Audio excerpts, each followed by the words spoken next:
ಇವತ್ತು ವಿಜಯಪುರ ನಗರ ವಿಧಾನಸಭಾ ಕ್ಷೇತ್ರದ ಇಲ್ಲಿ ಎಸ್ಐಆರ್ ಪ್ರಕ್ರಿಯೆ ನಡೆದಿದೆ. ನಮ್ಮ ಎಲ್ಲ ಮತದಾರರು, ನಿಜವಾದ ಮತದಾರರ ಒಂದು ಪರಿಷ್ಕರಣೆ ಇವತ್ತು ಭಾರತ ಚುನಾವಣಾ ಆಯೋಗ ಮಾಡ್ತಾ ಇದೆ. ಇದು ಯಾವುದೇ ಒಂದು ರಾಜಕೀಯ ಪಕ್ಷದ ಚಟುವಟಿಕೆ ಅಲ್ಲ.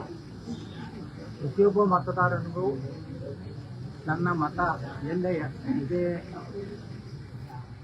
ಅವರು ಮತ ಹಾಕುವಂಥ ಅಧಿಕಾರ ಕೊಡುವಂಥ ಒಂದು ಅತ್ಯಂತ ಒಳ್ಳೆಯ ಪ್ರಕ್ರಿಯೆಯನ್ನು ಇವತ್ತು ಭಾರತೀಯ ಚುನಾವಣಾ ಆಯೋಗ ಮಾಡ್ತಾ ಇದೆ. ಇದರಿಂದ ಈ ನಕಲಿ ಓಟ್ಗಳು ಅಂದರೆ ಒಬ್ಬೊಬ್ರದ್ದು 8-9 ಕಡೆ ಮತ ಮಾಡಿದ್ದಾರೆ, ಮಾಡಿ ನಕಲಿ ಡುಪ್ಲಿಕೇಟ್ ಓಟ್ ಹಾಕೊಂಡು ವಿಜಯಪುರದಲ್ಲಿ ಕೆಲವೊಂದು ಏರಿಯಾದಲ್ಲಿ ಭಾಳ ವರ್ಷಗಳಿಂದ ಹಾಕೊಂಡು ಬಂದಿದೆ. ಈ SIR ಬಂದ ಮೇಲೆ ಇಡೀ ದೇಶದಲ್ಲಿ ಇವತ್ತು ಬಿಹಾರ ಚುನಾವಣೆ ಆಯಿತು, ಪಶ್ಚಿಮ ಬಂಗಾಳ ಚುನಾವಣೆ ಆಯಿತು, ತಮಿಳುನಾಡು ಚುನಾವಣೆ ಆಯಿತು, ಕೇರಳ ಚುನಾವಣೆ ಆಯಿತು. ಇಲ್ಲಿ ಯಾವುದೇ ಒಂದು ರಾಜಕೀಯ ಒಂದೇ ಪಕ್ಷದ ಸರ್ಕಾರ ಬರಲಿಲ್ಲ. ತಮಿಳುನಾಡಿನಲ್ಲಿ TVK ಪಕ್ಷ ಬಂತು, ಕೇರಳದಲ್ಲಿ ಕಾಂಗ್ರೆಸ್ ಪಕ್ಷ ಬಂತು, ಪಶ್ಚಿಮ ಬಂಗಾಳದಲ್ಲಿ ಭಾರತೀಯ ಜನತಾ ಪಾರ್ಟಿ ಬಂತು, ಬಿಹಾರದಲ್ಲಿ ಭಾರತೀಯ ಜನತಾ ಪಾರ್ಟಿ. ಅಂದರೆ ಕೆಲವೊಂದು ಕಾಂಗ್ರೆಸ್ಸಿಗರು ಈ SIRನಿಂದ BJPಗೆ ಅನುಕೂಲ ಆಗ್ತದೆ, BJP ಇದರ ಲಾಭ ತಗೋತಿದೆ ಅನ್ನೋಂಥ ಮೂರ್ಖತನದ ಹೇಳಿಕೆ ಕೊಡ್ತಾರೆ. ಹಾಗಾದರೆ ಕೇರಳದಾಗೂ BJP ಬರಬೇಕಾಗಿತ್ತಲ್ಲ, ನಮ್ಮ ಲಾಭ ಆಗಿದೆ. ತಮಿಳುನಾಡದಾಗೂ ನಮ್ಮ BJP ಬರಬೇಕಾಗಿತ್ತು. ಅಂದರೆ ಅವರಿಗೆ ಭಯ ಬಂದಿದೆ. ಇಷ್ಟು ದಿವಸ ಏನು ಮಾಡ್ಯಾರ ಕೆಲವೊಂದು ರಾಜಕೀಯ ಪಕ್ಷಗಳು ಒಂದು ವೋಟ್ ಬ್ಯಾಂಕ್ ಮಾಡಿಕೊಂಡು ಅಕ್ರಮವಾಗಿ ರಾಜ್ಯದ ದೇಶದ ಚುಕ್ಕಾಣಿ ಹಿಡಿದಿತ್ತು. ಇವತ್ತು ಅವರೆಲ್ಲ ಹತಾಶರಾಗಿ ಈ ರೀತಿ ವಿಜಯಪುರ ನಗರದಲ್ಲಿ ಕೆಲವೊಂದು ಗುಂಡಾಗಳು ಬೂತ್ ಅಡ್ಡಾಡಿ BLOಗಳಿಗೆ ಬೆದರಿಕೆ ಹಾಕೋದು, ಯಾವುದೇ ಸಂಘ ಸಂಸ್ಥೆದವರು ಮತ್ತು ಒಬ್ಬ ಮತದಾರ ತನ್ನ ದೇಶದ ಸಲುವಾಗಿ ಒಂದೊಂದು 10 ವೋಟ್ ಮಾಡಿಸ್ಬೇಕಂತ ಸಂಕಲ್ಪಕ್ಕೆ ಯಾರು ಬೇಕಾದರೂ ಮಾಡಬೇಕು. ಈಗ ನಾವು ಈ ದೇಶದ ಮತದಾರರಿಗೆ ನನ್ನ ದೇಶ ಸುರಕ್ಷಿತವ್ರ ಕೈ ಹೋಗ್ಬೇಕು, ನನ್ನ ದೇಶದಲ್ಲಿ ಪ್ರಾಮಾಣಿಕ ಮತದಾನ ಆಗ್ಬೇಕಾದ್ರೆ ನಾನು ಸಹ ಒಬ್ಬ ಕಾರ್ಯಕರ್ತನ ಕೆಲಸ ಮಾಡಲಿಕ್ಕೆ ಯಾರಪ್ಪನ ಅಪ್ಪಣೆ ಬೇಕಾಗಿಲ್ಲ. ಇದು ಚುನಾವಣಾ ಆಯೋಗದ ಸ್ಪಷ್ಟ ನೀತಿ ಇದೆ. ಆದರೆ ಈ ಕಳ್ಳರಿಗೆ ಏನಾಗಿದೆ, ತಮ್ಮ ಏರಿಯಾದಲ್ಲಿ ಬೇಕಾದಂಗೆ ಮಾಡ್ಕೋತಾ ಇದ್ದಾರೆ. ಈ ನಮ್ಮ ಹಿಂದೂ ಏರಿಯಾಗಳೇನದಾವ ಇಲ್ಲಿ ಬಂದು ಒಂದು ರೀತಿ ಭಯದ ವಾತಾವರಣ. ಮನೆ ಚುನಾವಣೆದಾಗೂ ಹಂಗೆ ಮಾಡ್ತಾರೆ. ಚುನಾವಣೆ ನಡೆದಾಗ ಏನು ಮಾಡ್ತಾರೆ, ಮುಂಜಾನೆ 7 ಗಂಟೆಗೆ ಮತದಾನ ಚಾಲು ಆಗ್ತದೆ. ಇಡೀ ತಮ್ಮ ಮುಸ್ಲಿಂ ಏರಿಯಾದಾಗ ಎಲ್ಲ ವೋಟಿಂಗ್ ಮಾಡ್ಕೊಂಡು ಬಿಡ್ತಾರೆ. 9-10 ಗಂಟೆಗೆ ಬಂದು ಇಲ್ಲಿ ಗುಂಡಾಗಿರಿ ಇಲ್ಲಿನೂ ಬಂದು ನಮ್ಮ ಮತದಾರನ ಭಯ ಅನಿಸೋದು, ಅವ್ರ ವಿಡಿಯೋ ತಗೊಂಡು ಮಾಡೋದು, ಭಯ ನಿರ್ಮಾಣ ಮಾಡೋದು. ನೀನು ನಾನು BJPಗೆ ಹಾಕಿದ್ದು ಗುರುತಾಯ್ತಂದ್ರೆ ನೀನು ಮುಂದೆ ನೋಡ್ಕೋತೀನಿ ಅಂತ ಹೇಳಿ ಮೋಟರ್ ಸೈಕಲ್ ಮೇಲೆ ಬಂದು ಈ ರೀತಿ ಗುಂಡಾಗಿರಿ 2018ರಾಗೂ ಮಾಡ್ಯಾರ, 2023ರಾಗೂ ಮಾಡ್ಯಾರ. ಆದ್ರೆ ನಮ್ಮ ಮತದಾರರು ಭಾಳ ಜಾಗೃತರಾಗಿ ಸಮಾಧಾನದಿಂದ ಬಂದು ತಮ್ಮ ಮತದಾನ ಮಾಡಿ ಒಬ್ಬ ಒಳ್ಳೆಯ ಅಭ್ಯರ್ಥಿಯನ್ನು ವಿಜಯಪುರ ನಗರದ ಜನ ಆರಿಸಿ ಕಳಿಸಿದ್ದಾರೆ. ಈ 8-9 ವರ್ಷದಲ್ಲಿ ವಿಜಯಪುರ ನಗರದ ಇಡೀ ಚಿತ್ರ ಬದಲಾವಣೆ ಆಗಿದೆ. ಒಳ್ಳೆಯ ಮಹಾನಗರ ಪಾಲಿಕೆ ಸದಸ್ಯನ ಜನ ಆಯ್ಕೆ ಮಾಡಲಿಕ್ಕೆ ಸಾಧ್ಯ ಇದೆ. ಇದರಿಂದ ವಿಜಯಪುರ ನಗರ ಇಡೀ ದೇಶದಲ್ಲೇ 4ನೇ ಒಳ್ಳೆಯ ಗಾಳಿ ಇರೋ ನಗರ ಆಗಿರೋಕ್ಕೆ ಸಾಧ್ಯ ಆಗಿದೆ. ಯಾರು ಒಂದು 10 ವರ್ಷದ ಹಿಂದೆ ಹೋದಂಥ ನಮ್ಮ ಊರಿನವರೇ ಬೇರೆ ಅಮೆರಿಕಾದಲ್ಲೋ, ಜರ್ಮನ್ದಲ್ಲೋ, ಬೇರೆ ಬೇರೆ ಕಡೆ ತಮ್ಮ ಸಾಫ್ಟ್ವೇರ್ ಇಂಜಿನಿಯರ್ ಆಗೋ ಯಾವುದಾವುದೋ ಹುದ್ದೆಯಲ್ಲಿ ಹೋಗಿದ್ದರಿಂದ ಅವ್ರು ವಾಪಸ್ ಏನಾರು 10 ವರ್ಷ ನಂತರ ವಿಜಯಪುರಕ್ಕೆ ಬಂದರೆ ಇದು ನಮ್ಮ ವಿಜಯಪುರ ಹೌದಲ್ಪ ಅನ್ನೋಂಥ ಒಂದು ಆಶ್ಚರ್ಯ ರೀತಿಯಲ್ಲಿ ಅನೇಕರು ಫೇಸ್ಬುಕ್ನಲ್ಲಿ ಹಾಕ್ತಾರೆ. ನಾವು ವಿಜಯಪುರಕ್ಕೆ ಹೋಗಿದ್ದೆ,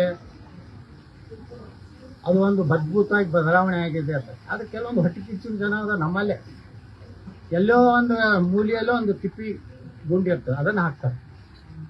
ಕೆಲವೊಂದು ಮಂದಿಗೆ ಏನೊಂದು ಹೊಟ್ಟೆ ಕಿಚ್ಚು ಅಂದರೆ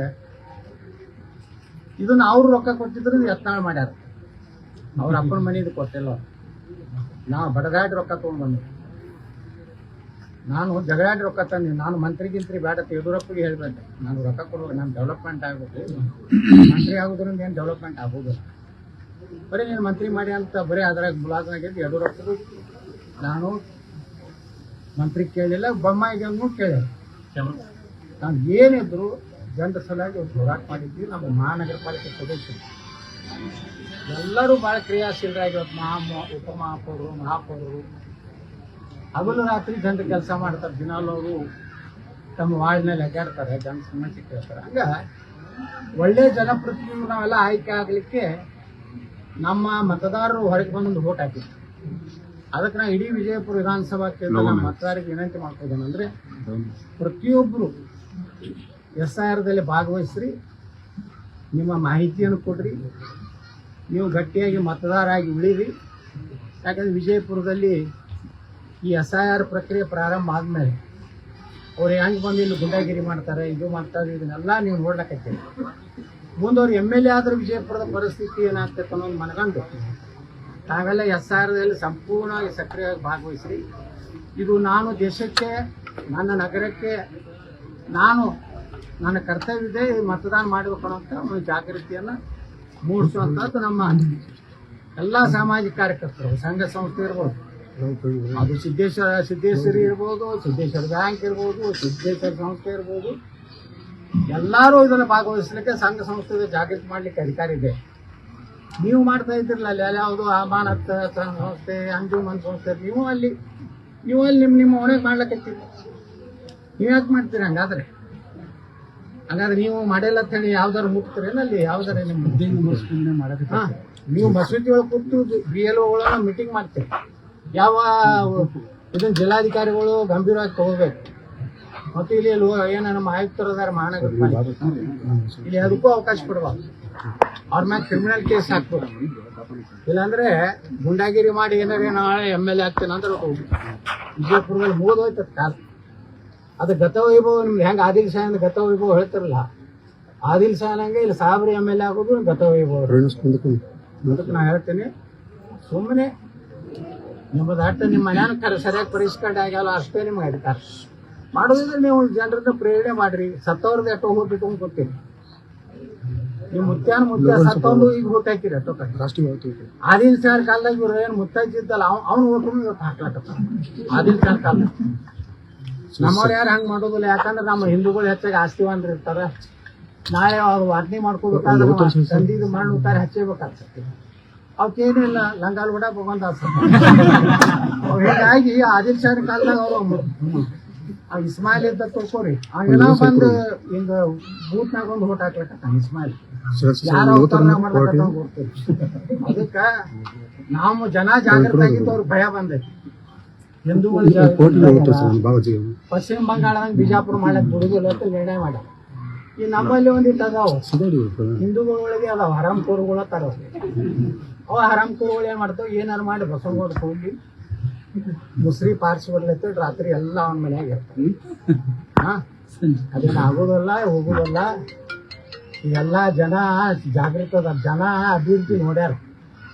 ಮತ್ತು ಇದನ್ನ ಹಗಲತ್ ಏನೋ ರಾತ್ರಿ ಕಂಡ ಭಯಾಗ ಹಗಲತ್ ಯಾರು ಬೀಳುದಿಲ್ಲ. ಇವ್ರು ಬಂದಾಗಿಟ್ಟು ಹೇಳ್ತಾರ ಭಯ ತುಮಕೋ ಒಂದಲ್ ಭಯ ತುಮಕೋ ಈ ಊಟ ಹಿಂಗತ್ತ ನೋಡಲ್ಲ.